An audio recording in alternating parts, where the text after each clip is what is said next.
What's up, guys? This is the very last quarterfinal matchup for the greatest. We are one fight away from the semi-finals. I can't wait.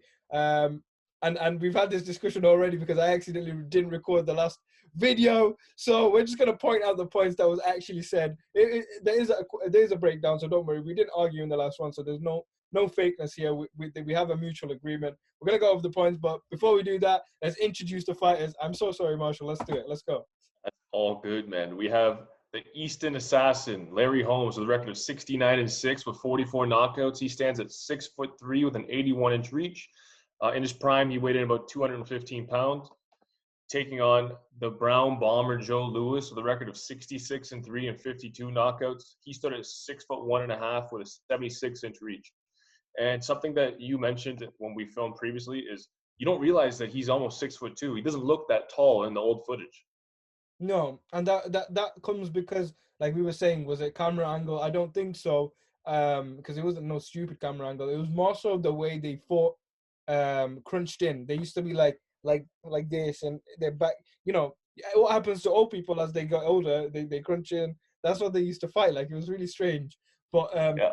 that following that, then I'll say what I said in the beginning of the whole tournament when we were doing the draw, is that a lot of the older fighters, you know, you said, like, if they get matched correctly, they'll advance like they have.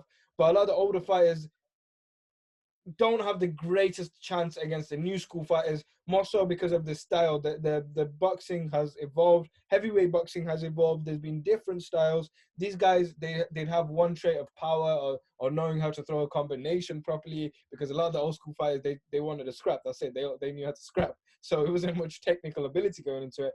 So for Joe Louis in this fight, that plays a huge factor, because we class, as we discussed, that Larry Holmes is actually one of the two, in my opinion, that replicate Ali since Ali. There's no one that's done it like that.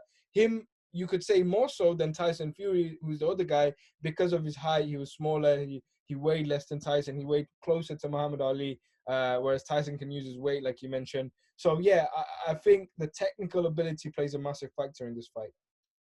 Yeah, so if you watch the footage, not only is he a little bit tight in his guard and the way he stands, he just kind of prots forward, which for his time, he was doing groundbreaking things for his time, taking nothing away from Joe Louis, but he would be walking himself into jab territory all night long. Because Larry has arguably the best jab in heavyweight history. I don't agree with that, but some people would say he does. Larry's going to be bouncing around, just firing off that jab, and he's going to be finding it more times than he's not. I think the best chance that Joe would have to win this fight would be to bite down on the gum shield, walk through those jabs, and try to land that right hand, that brown bomb. And no pun intended. And then hopefully knock out Larry Holmes. But the thing is, we've only seen Larry Holmes get knocked out once. That was by Mike Tyson, way past his prime. I think he was 38 years old when that fight happened, and he'd already retired once.